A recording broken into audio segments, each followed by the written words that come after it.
영창대군을 잘 길러뒀다가 명나라 장수가 와서 문을 열면 고이 모셔오라. 놀랍게도 이건 임목대비전에서 영창대군의 유배지로 몰래 보내려던 밀서였습니다.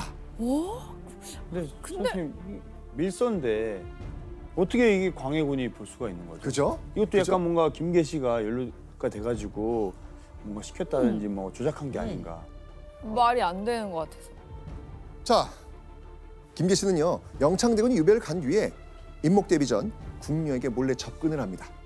그리고 영창대군에게 안부 편지를 보낼 수 있다고 꼬드기죠.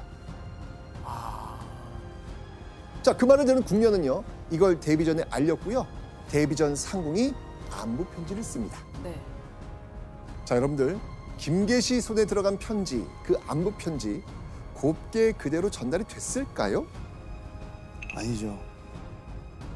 안부 편지 사이사이에 대비전 상궁이 안 쓴 새로운 내용들이 추가가 됐던 겁니다. 그렇게 안부 편지는 감쪽같이 영모 모의 편지로 탈바꿈되었던 겁니다. 그리고 공교롭게도 편지 사건이 있은 지 약 열흘 후 너무나도 안타까운 소식이 들려옵니다. 바로 영창대군이 뜨거운 방에서 쪄 죽었다는 소식입니다. 뜨거운 방에서. 와, 임목대비는 진짜 미치겠다. 그렇죠. 그렇게 오랜 시간 광해군의 눈엣 가시였던 영창대군이 죽으면서 길고 잔인했던 옥사는 마무리되었습니다. 임목대비는 뒤늦게 영창대군이 죽었다는 소식을 듣고 가슴을 쥐어뜯었죠. 선생님, 근데 그 광해군이 임목대비는 왜 처벌 안 해요? 임목대비는 광해군의 어머니잖아요. 친어머니는 아니지만 조선이 어떤 나라입니까? 호의 나라. 그렇죠. 효를 목숨 걸고 지켜야 했던 조선의 왕인 광해군의 입장에선 어머니를 처벌한다? 야, 요거는 어떤 명분에서도 이거 쉬운 일이 아니었던 거예요. 거죠. 많은 리스크가. 그럼요. 자, 그러면 이런 상황에서 김계시는 영창대군의 죽음으로 모든 게 끝났다고 만족을 했을까요? 임목대비까지 어떻게 좀 맞아요. 하려고 했을 것 같아요. 만족하지 않습니다. 김계시는요, 이참에 임목대비의 힘을 완전히 빼놔야 한다고 생각을 합니다. 자, 그런 김계시와 생각이 통한 것일까요? 마침 임목대비를 아예 패모, 즉 왕의 어머니 자격을 박탈해야 한다고 주장한 이가 있었습니다. 이이첨. 예, 맞습니다. 바로 김계시의 파트너 이이첨. 임목대비를 패모시켜야 한다고 신하들을 동원해서 청을 올립니다. 하지만 어머니를 폐위시킨다는 부담에 이 광해군은 쉽게 결단을 내리지는 못합니다. 그렇게 5년이 지나갔습니다. 1618년 다시 패모론이 대두가 됩니다. 그제서야 광해군은 이런 명을 내립니다.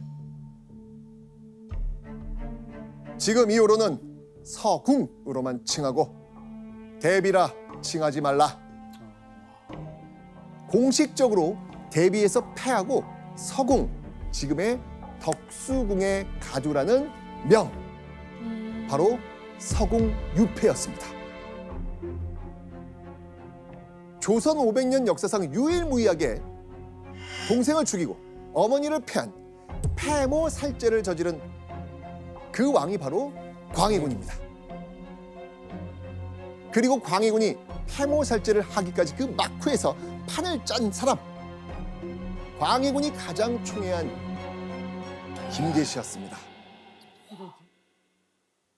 그런데 이때 김계시가 궁녀로선 상상을 초월한 일까지 서슴없이 한다는 이야기가 쫙 퍼집니다. 주상전하의 속내가 궁금하면 김상궁에게 물어보면 된다고 하더이다. 정사를 열 때마다 김상궁이 붓을 들어 마음대로 결정하고 임금도 마음대로 못하였다. 본인이 정사를 결정했대요. 이거 본인 아니야 수렴 충전하려고 한 거 아니에요? 거의 그 느낌으로. 왕으로 생각한 거 아니에요, 본인이? 김계시가. 상궁이긴 했지만 일개 궁녀가 나라의 대소사와 인사에 관여한다? 야, 이거는 상상을 할 수 없는 본분에 완전히 어긋난 명백한 월권입니다. 아, 그런데 광해군은 말리지도 않고 김계시가 하는 대로 보고만 있는 거예요. 와. 사실 김계시는요, 뇌물을 받으면서 벼슬을 파는 매관 매직을 밥 먹듯 하고 있었습니다. 김계시가 광해군의 최측근인 걸 아는 사람들은요, 이 줄을 대려고 이 돈이며 금은보화 싸들고 와가지고 김계시 찾겠죠. 그렇게 뇌물을 챙기고 광해군이 관직을 주게끔 교묘하게 구슬린 겁니다. 와. 자, 그뿐이겠습니까? 매관 매직이 아닌 다른 목적으로 김계시에게 접근한 인물도 있었습니다. 아, 이거 되게 충격적인데요. 다른 거? 뭐지? 왜 그러고들 계십니까? 저에게 할 말이 있어서 찾아 들어오신 거 아니었습니까? 일 없으면 나가들 보세요. 이것이 무엇입니까? 사가에서 보내온 노루사양일세. 명나라에서 들여온 아주 귀한 것이네. 와, 뇌물을 엄청 받았나 보네요. 자네가 신경 좀 써주게나. 알겠습니다. 또 다른 분은?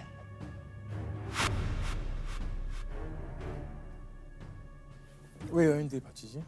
자, 이 상궁 김계시 앞에 앉아 있었던 여인들, 바로 광해군의 후궁들이었습니다. 진짜요? 야, 이게 정말 상상할 수 없는 약간 어떻게 비교해야 되지? 약간 바뀐 거잖아요, 위아래가. 그렇죠. 후궁들이 일개 상궁에게 뇌물을 바치는 아이러니한 상황이 지금 벌어진 겁니다. 말도 안 되네요. 자, 상궁보다 훨씬 지체가 높은 후궁들은 대체 왜 김계시에게 이렇게 뇌물을 바쳤을까요? 왜? 광해군한테 나중 한번 만나게 해달라고 이렇게. 그러니까. 맞아요. 결정적인 이유. 김계시가 광해군의 동침 상대까지 결정을 했거든요. 와. 후궁 그 선택되는. 순서를 뭐 정하고 그랬나 보네. 김계시에게 재물을 많이 바칠수록 광해군과 잠자리를 할 가능성 높아지는 겁니다. 김계시는요, 한낱 궁녀면서도 중전에 버금가는 위세를 누렸던 겁니다. 그렇게 세상을 다 가진 듯 기고만장해진 김계시는요, 광해군의 불안을 다독이면서 광해군을 완전히 장악해 나갔습니다. 이렇게 전통적으로 하시는 분들이 많지가 않으니까. 이런 거였다고 이게? 내가 한번 해보지. 1622년 12월 신하들이 광해군에게 강한 어조로 말합니다. 이 귀와 김자점이 음모를 꾸미고 있습니다. 대비하셔야 합니다.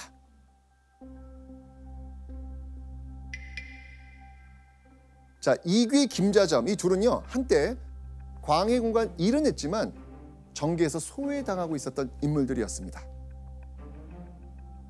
신하들은요, 이 두 사람이 임목대비 편에 서서 역모를 준비한다는 첩보가 있으니까 미리 대책을 세우셔야 되겠습니다 라고 청원한 거예요.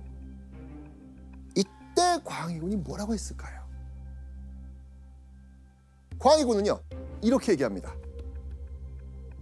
떠도는 소문으로 옥사를 일으킬 수는 없다.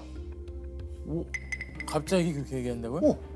아니 지금까지 몇 명의 옥사를 지금 그렇죠. 해가지고 그렇게 된 건데 그렇죠. 왜 갑자기 그렇게 분위기를 바꾸지? 그렇죠. 아니 즉위일에 많은 역모 고변을 들을 때마다 직접 나서서 추국하고 어떻게든 뿌리 뽑으려고 했던 광해군이었는데 지금 이 모습은 전혀 다른 모습이에요. 광해군은 왜 이렇게 말했을까요? 이유가 있었어요.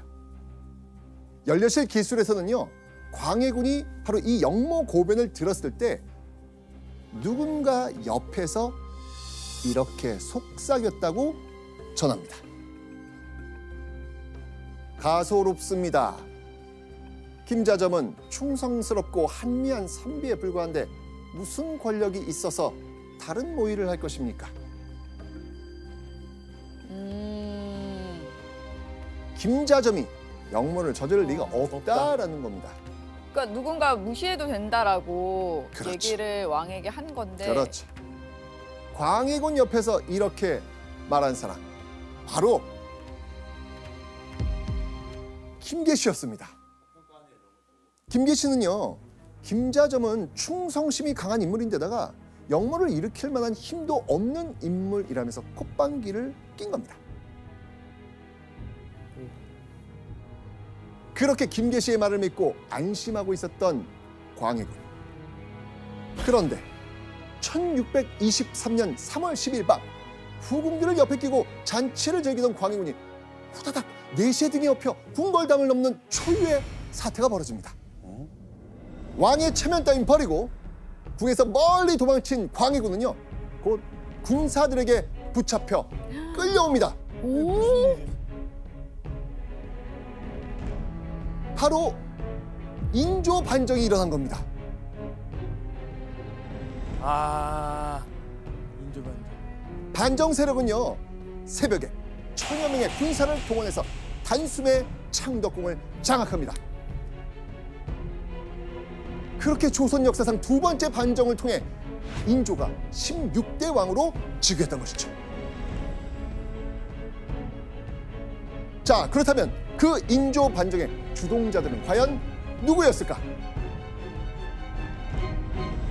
바로 김계시가 충신이라고 말한 김자점, 그리고 이귀였습니다.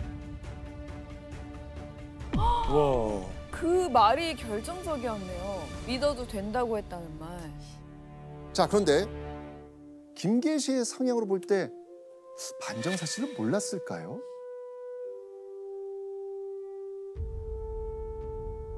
그러니까 여러 기록을 볼 때 김계시는 이미 반란군과 연결돼 있었던 것으로 보입니다.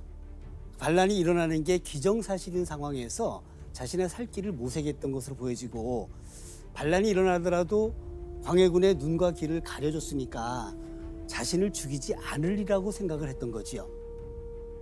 그러면은 그 상황에서 광해군을는 김계시 찾았을 거 아니에요.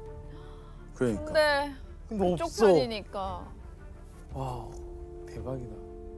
뭐 물론 김계시와 반정 사실에 대한 다른 견해도 있습니다. 뭐 김계시가 아예 몰랐다, 아예 안 일어날 거라고 생각했다라는 의견도 있습니다.